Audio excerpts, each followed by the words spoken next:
जय राम।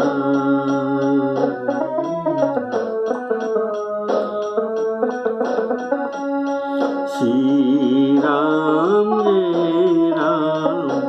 जय जय राम। श्री राम जय जय राम।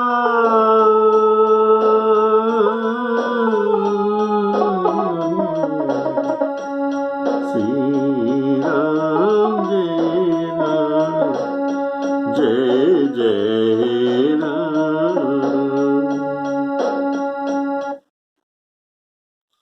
श्रद्धेय श्रोताओं को सप्रेम राम राम कहते हुए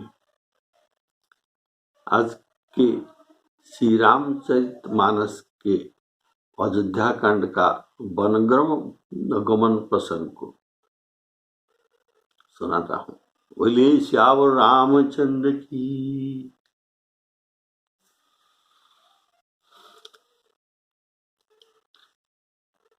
श्री राम जी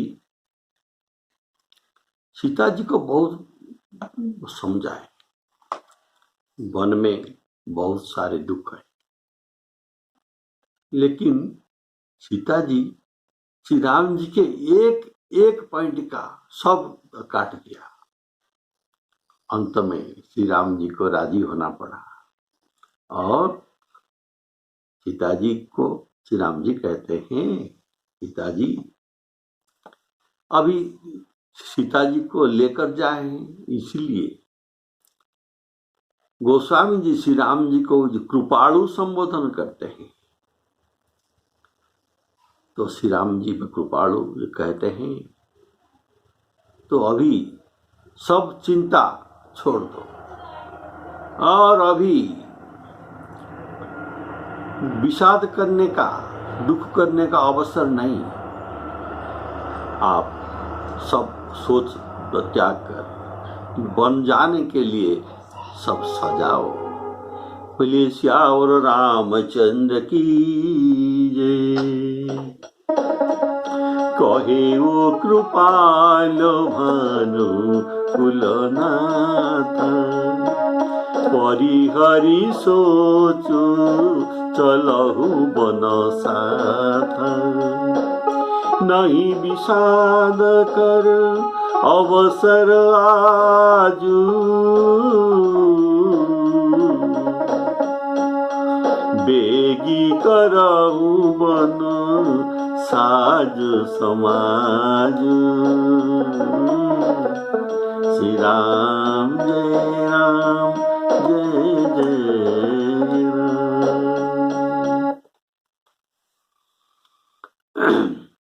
तो श्री रामचंद्र जी ने अब प्रिय वचन कहकर प्रियतमा सीता जी को समझाते हैं। वाल्मीकि रामायण में श्री रामचंद्र जी कहते हैं, हे सीता, तुम्हारे बिना मैं स्वर्ग में भी रहने की नहीं चाहता, किंतु तुम्हारे बन जाने का ठीक ठीक अभिप्राय न जानकर मैं तुमको बन जाने को कैसे कहा देता। अब मैं तुम्हारे जो बन जाने के लिए मेरे साथ बन जाने के लिए आप जन्मे हो, ऐसा मैंने सोच लिया।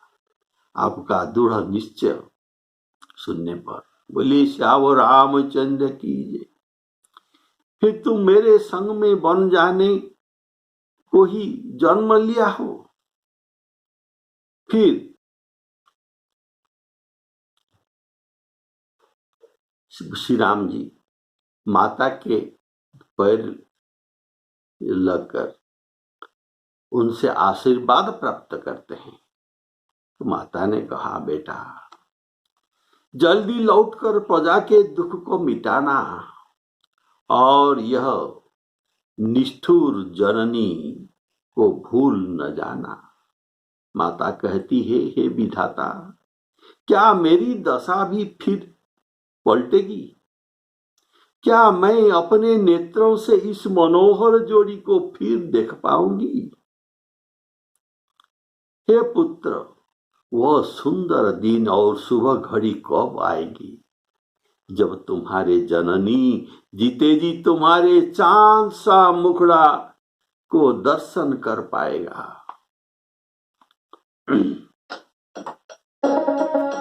कही प्रिय वचन प्रिया समुझाई, लगे मातु पद आशीष पाई। बेगी प्रजा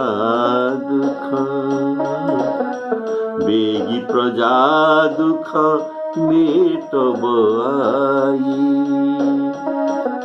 जननी निठुर बिसरी जनी जाई।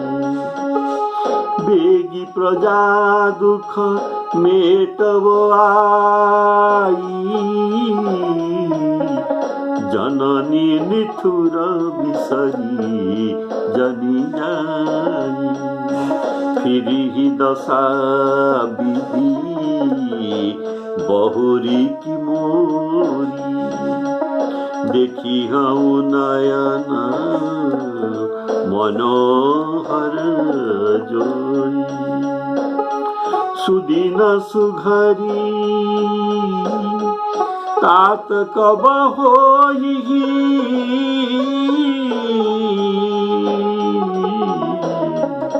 जननी जियत बदन विधु जोई।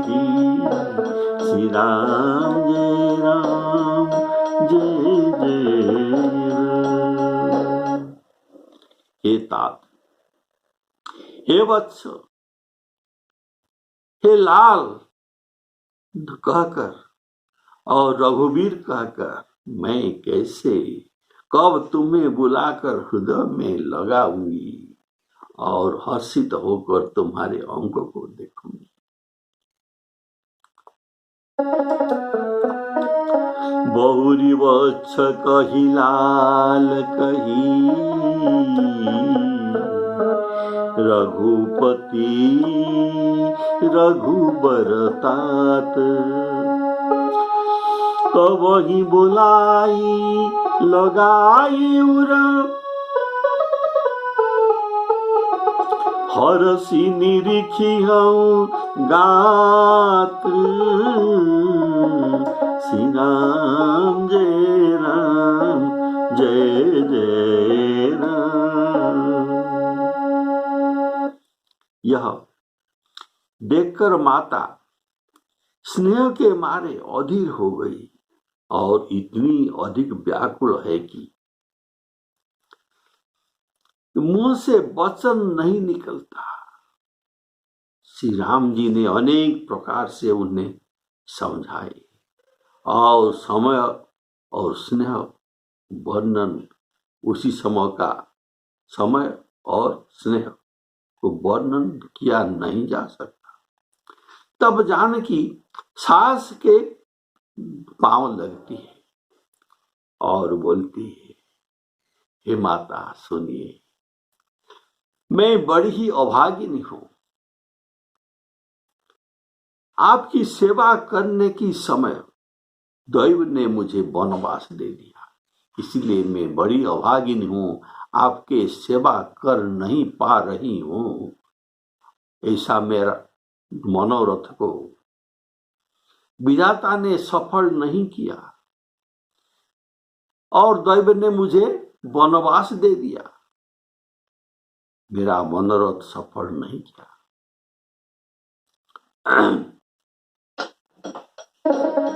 लखी स्नेह कातर महतारी,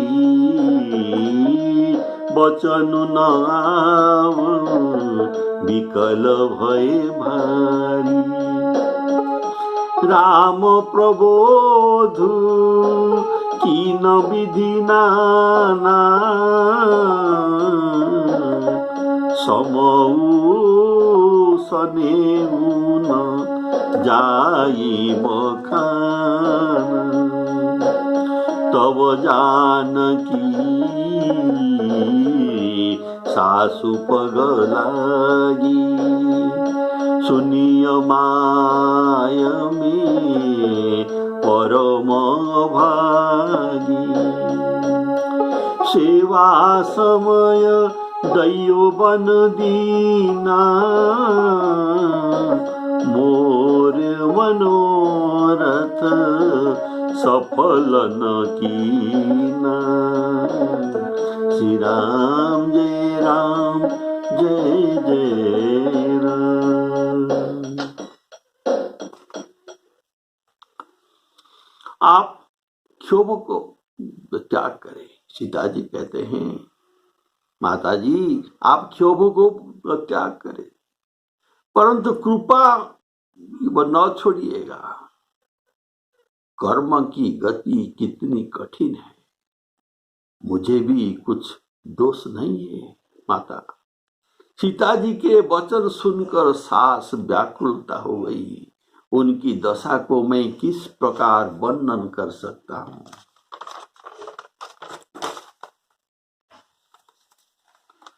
उन्होंने सीता जी को बार बार हृदय से लगाया और धीरज धरकर शिक्षा दी और आशीर्वाद भी दिया कि जब तक ऐसा आशीर्वाद किसी ने किसी को नहीं दिया है तो उसी सुंदर आशीर्वाद को सुनिए।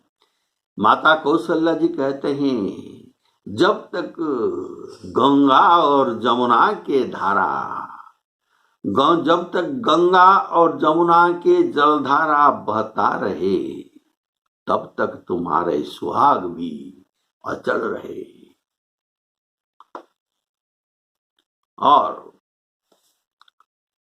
यहाँ माता विचार करती है अगर इस समय मैं सीता जी को कुछ शिक्षा न दूं तो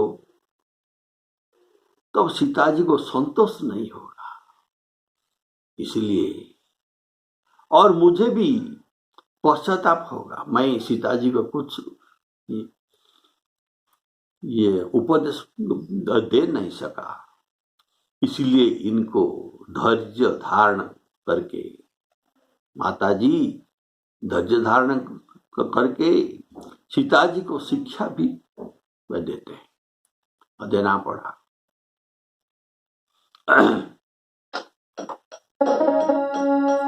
तजबछो भुजनी छाड़ियछो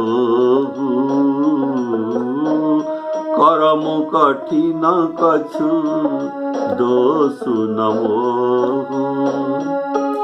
सुनि सिय वचन सासु अकुलानी दशा कवनी विधि कही बखानी बारही मार लाए धरी धीरजु सिख आशीष दीनी अचल हो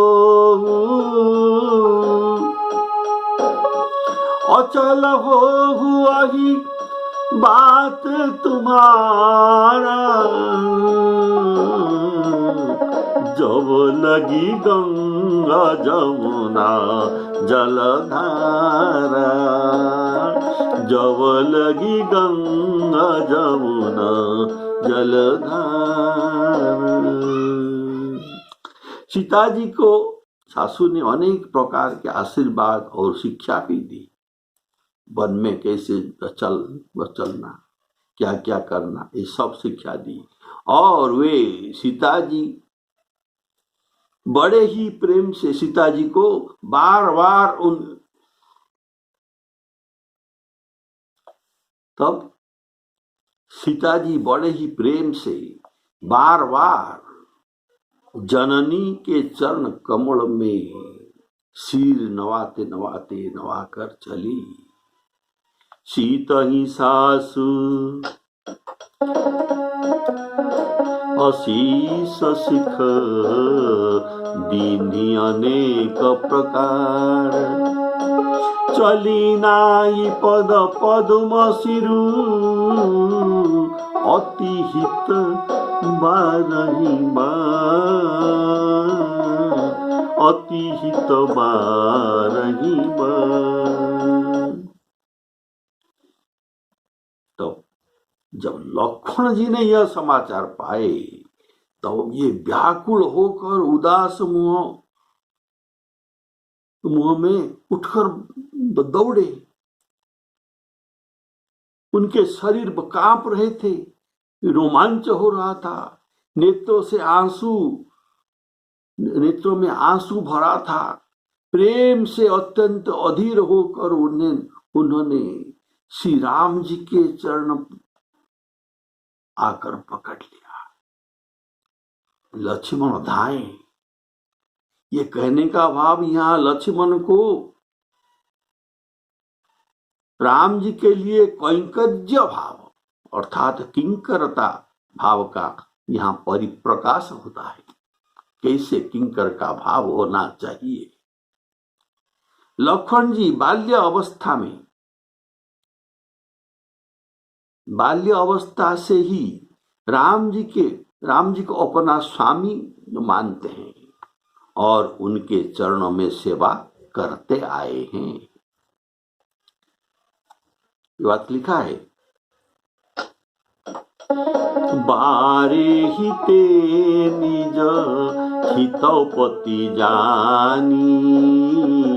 बारे अर्थात बाल्य अवस्था से बारे हिते निज हितपति जानी, लक्ष्मण राम चरण रति मानी।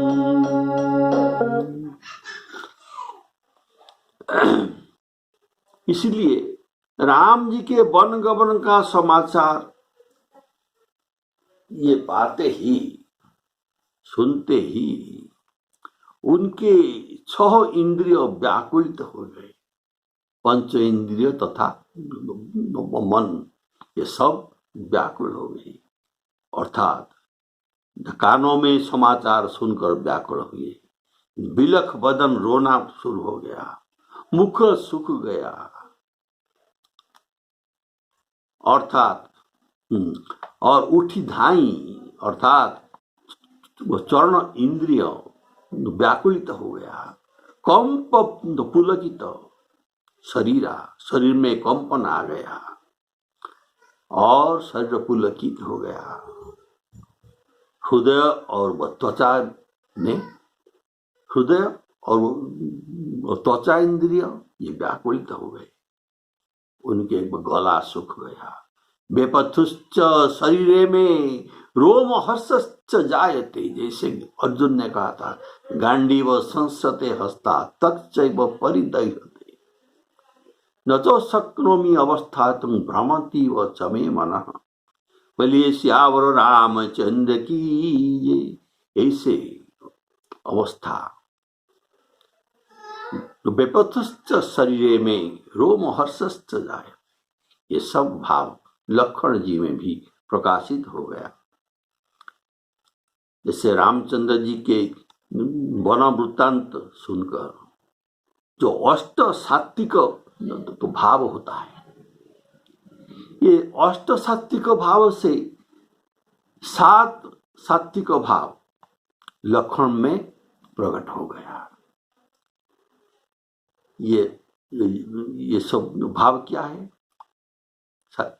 एक भाव है विवर्ण हो जाना, विवर्ण हो गया, इसलिए लिखा गया बिलख बदन, रोते रोते आते, रोते में मुख में ज्योति नहीं रहता, इसलिए विवर्ण भाव। बेपथुश्च शरीरे में रोम हर्षश्च जायते, बेपथुश्च अर्थात हृदय में कंपन। 3 स्वरभंग, ये एक जो प्रेम के दशा है। स्वरभंग ठीक ये स्वर उच्चारण नहीं होता, इसीलिए कही न सकत कछु अति गंभीरा, मुख से बात नहीं आता। स्तब्ध हो जाना, सुनकर स्तब्ध हो जाना। कही न सकत कछु चितवत ठाड़े, कुछ कह नहीं पाए, केवल देखते रहे खड़े होकर। पांचवा भाव है प्रस्वेद, स्वेद कण निकल जाना, ये भी एक भाव है। स्वेद अर्थात देह से वो पसीना निकल आया। ये बात सुनकर, राम जी के वन गमन की बात सुनकर, ये जैसे मीन दीन जनु जलते कारे, मीनों को, मछली को जैसे जलते निकाल लेने पर उनका दशा होता है, ऐसे उनकी दशा हो गया। पुलकित तन,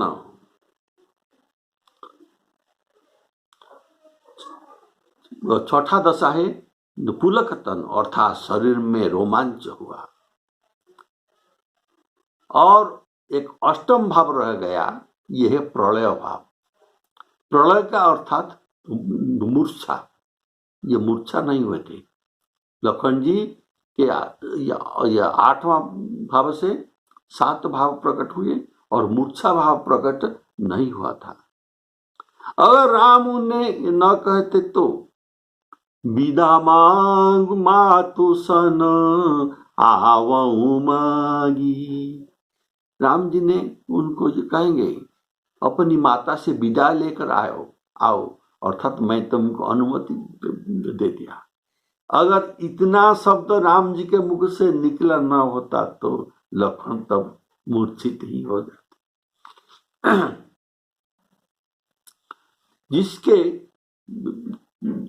जिसलिए राम जी के, अगर लखन जी को मूर्छा हो जाता तो राम जी को क्या करते? तो लखन मूर्छा प्रसंग जो लंका कांड में बनता है, जैसे शक्ति भेद होने पर लखन मूर्छा हो गए और राम जी ने रोने लगे और प्रलाप करने लगे, ऐसा भी ये तो कहते हैं। जो जन तेऊ बन बंधु बिछो, पिता वचन मन तेऊ नहीं हो, ऐसा उनको रोना पड़ता था। बोलिए श्यावर रामचंद्र की। लखन जी कुछ तो कह नहीं सकते थे, खड़े खड़े देख रहे थे राम जी के मुख को, मानो जल से निकाल जाने पर मछली दीन हो रहा है। उनके हृदय में यह सोच है कि हे विधाता, क्या होने वाला है? क्या हमारे सब सुख और पुण्य यहाँ समाप्त हो गया? अर्थात राम जी के साथ जो होना, ये मेरे सुख और पुण्य, ये क्या अभी समाप्त हो जाएगा? समाचार सुनी लक्ष्मण आए, व्याकुल बिलख बदन उठे दाई, कंप पुलक तर नयन सनीरा,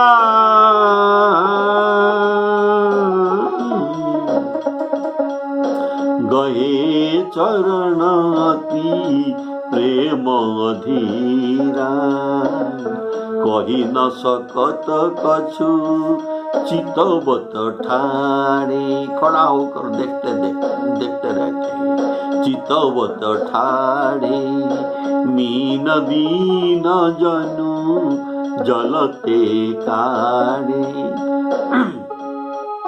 सोचु हृदय विधि काहु निहारा,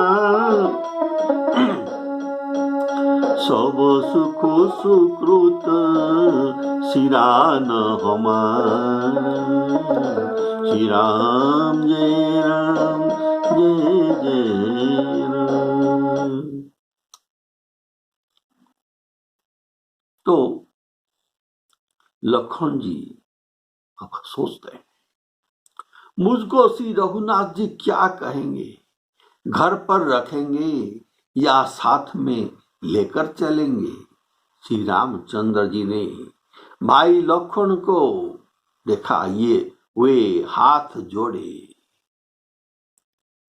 और शरीर घर सभी का संबंध तोड़कर, सभी का नाता तोड़कर उनके सामने खड़े थे।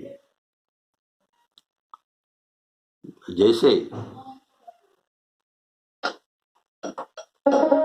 जननी जनक बंधु सुतदार, तन धन भवन सुहृद परिवार, सबके ममता ताग बटोरी, तन धन भवन सभी का, तो ममता डोरी को काटकर श्री राम जी के चरण में, मन में उसने इस डोरी को काटकर श्री राम जी के चरण में इस डोरी को बांध दिया था। सबके चरण सबके ममता ताग बटोरी, मम पद मनहि बांध बरी डोरी। ये ममता रूपक ताग को तो काट कर राम जी के पद में तो बांधना, ये मन में ही बांधना है और सच्चे में भी नहीं। बोलिए श्यावर रामचंद्र की। तब श्री राम जी कहते हैं जो इन 10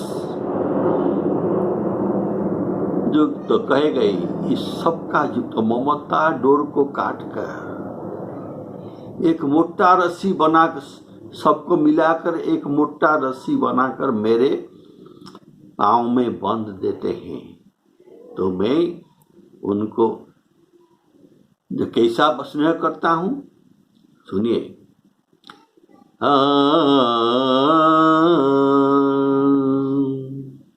अस सज्जन मम उरवस कैसे, उनको मैं हृदय में बैठा था। जो इतना करके मेरा सामने आता है उनको मैं हृदय में बैठा हूँ। अस सज्जन मम उरवस कैसे, लोभी हृदय बसई धन जैसे। लोभी का धन जैसे प्रिय है, वे भक्त मुझको वैसे ही प्रिय है। तो ऐसी दशा में लक्ष्मण जी उनके पास आए हैं, तो सीधा तो ये नहीं कहेंगे राम जी, पहले नीति का बात तो कहना चाहिए, इसके बाद भक्ति पर जाएंगे। तो नीति अभी क्या कहता है, वो आए और उनको साथ लेकर चले गए, ऐसा तो नहीं हो सकता। कुछ नीति बात करना है, क्या नीति अभी करना चाहिए। तब नीति में निपुण शील, स्नेह और सरलता और सुख के समुद्र श्री रामचंद्र जी वचन बोलते हैं, हे तात, परिणाम में होने वाले आनंद को हृदय में समझकर, परिणाम में आनंद अर्थात अभी दुख है, अभी दुख भोगना पड़ेगा, लेकिन परिणाम में तुमको आनंद मिलेगा। इसलिए तुम अधीर नहीं होना है, तुम अधीर मत हो। बोलिए श्यावर रामचंद्र की। जत तग्रे विषमिव परिणामे अमृतोपमं, तत्सुखं सात्विकं प्रोक्तं आत्मबुद्धि प्रसादजं। पहले आगे कुछ दुख उठाना पड़ेगा, लेकिन पीछे तो बाद में बहुत सुख मिलेगा। ऐसा सुख को जो आत्म बुद्धि प्रसादजम, ऐसा सुख को सात्विक सुख कहा जाता है। और विषयेन्द्रिय संयोगा जत्तग्रे अमृतोपम, विषय एवं इंद्रियों के संयोग से जो सुख अभी मिलता है लेकिन पीछे दुख मिलेगा, तो ये राजसिक सुख है। और जदग्रे चानुबंधे च सुखं मोहनमात्मनं तत्सुखं निद्रालस्य तामसोत्थं तत्सुखं तामसश्रुतं। तो ये सात्विक सुख है, ये तामसिक सुख है। तो भगवान कहते हैं अभी तुमको दुख लगेगा, लेकिन पीछे तुमको धर्म अर्थ बहुत कुछ तुमको प्राप्त होगा।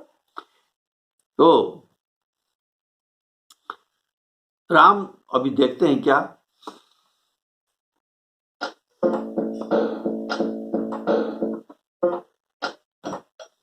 राम बिलोकी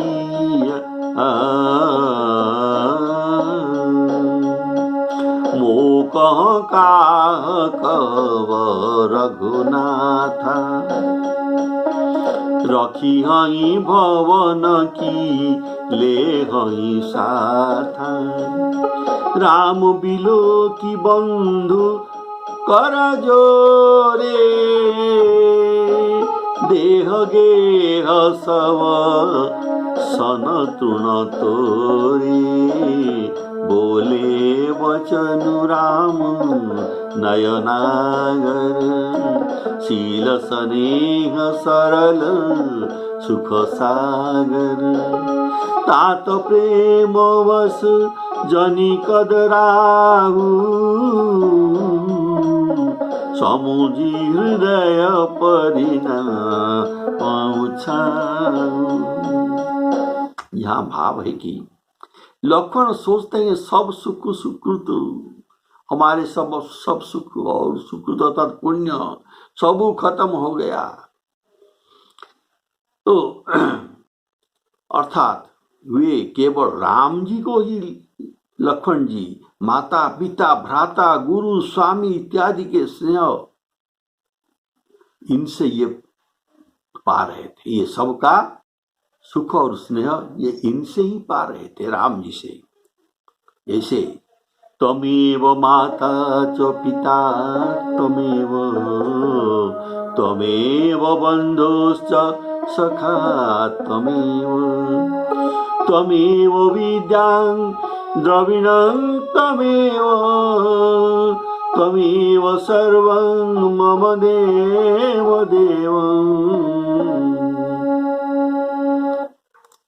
आप यह श्लोक आप जानते हैं क्या? माता राम मत पिता रामचंद्र स्वामी राम मत सखा रामचंद्र सर्वस्वं में रामचंद्र दयालु नान्यं जाने नैव जाने न जाने। ये राम रक्षा स्तोत्र में आप पढ़ते हैं, ये भी इसी भाव का है। बोले वचनु राम नयनागर। राम अर्थात सबके हृदय में अंतर्यामी रूप में रमण करने वाले प्रभु श्री राम लक्ष्मण जी के हृदय के बात को जान गए। वे देह गेह सब सन तृण तोड़ के आए हैं, लेकिन उनको अभी नीति युक्त वचन ये कहते हैं कि तुम घर में रहने से अभी तुमको विष समान लगेगा, लेकिन परिणाम में अमृत के समान तुमको लगेगा। इसलिए अभी प्रेम बस होकर अधीर होने का बात छोड़ो और आगे की परिणाम को सोचो जो हित होने वाले हैं। जो लोग जो हित होने वाले हैं, जो लोग माता पिता, गुरु और स्वामी की शिक्षा को स्वाभाविक से ही सिर चढ़ाकर उसका पालन करते हैं, उन्होंने ही जन्म लेने का लाभ पाते हैं, सब नहीं पाते।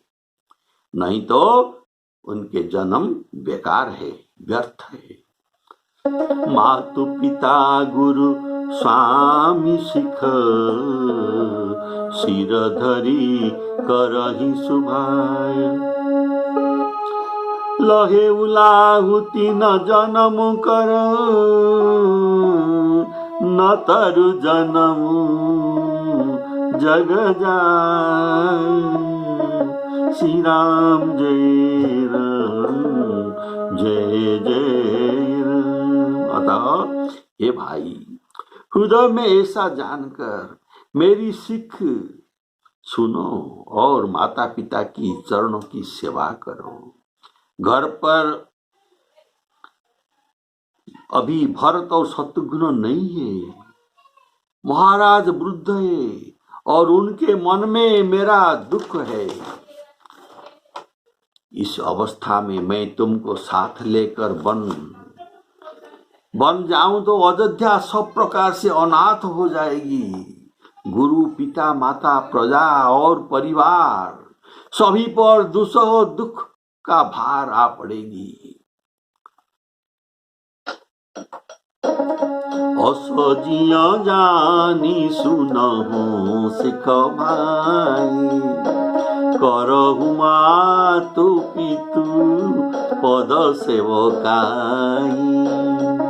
भवन भरत रिपु सुदन शत्रुघ्न नाही, राउ वृद्ध मम दुख मन माई। मैं बन जाऊं तुम्हारे साथा, होई सब विधि अवध नाथ। गुरु पितु मातु प्रजा परिवार, सब कहूँ परई दुसह दुख भार। अतः तुम यहीं रहो और सबका संतोष करते रहो, नहीं तो तात बड़ा दोष लगेगा।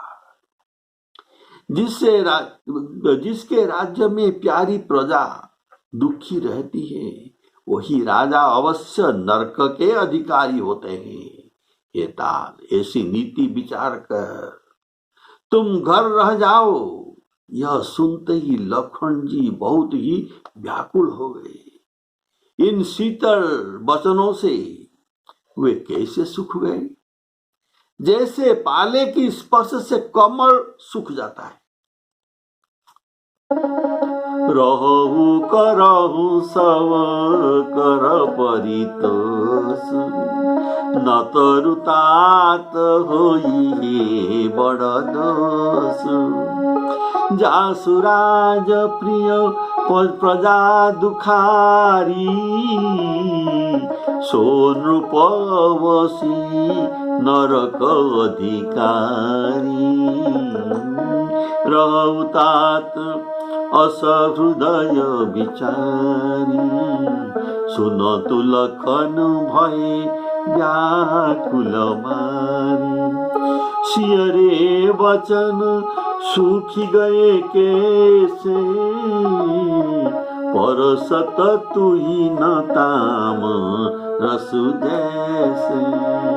श्री राम जय राम, जय जय राम। श्री सीताराम अर्पणमस्तु।